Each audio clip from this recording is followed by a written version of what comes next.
पंतप्रधान नरेंद्र मोदी यांच्या इंधन बचतीच्या आवाहनाला प्रतिसाद देत इचलकरंजीचे महापौर उदय धातुंडे आणि स्थायी समिती अध्यक्ष सतीश मुळीक यांनी आज विशेष महापालिका सभेला ई बाईक वरून उपस्थिती लावत पर्यावरणपूरक संदेश दिला। दोघेही एकाच ई बाईक वरून महापालिकेत दाखल झाल्याने शहरात या उपक्रमाची चर्चा रंगली आहे।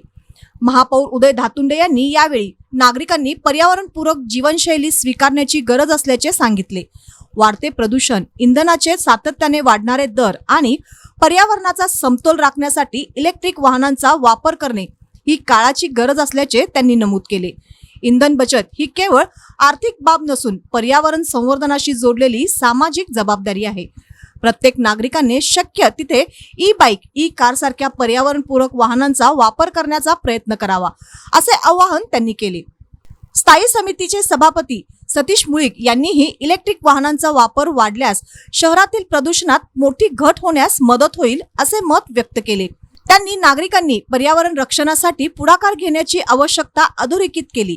दरम्यान नगरसेवक राजू बोंद्रे आणि ओंकार सुर्वे हे सायकलवरून महापालिकेत आले। पंतप्रधानांच्या आवाहनाबरोबरच आमदार राहुल आवाडे यांच्या सूचनांचे पालन करत त्यांनी इंधन बचत आणि पर्यावरण संवर्धनाचा संदेश दिला। महापौर, स्थायी समिती अध्यक्ष आणि नगरसेवकांच्या या उपक्रमाचे उपस्थित नगरसेवक तसेच नागरिकांकडून स्वागत करण्यात आले।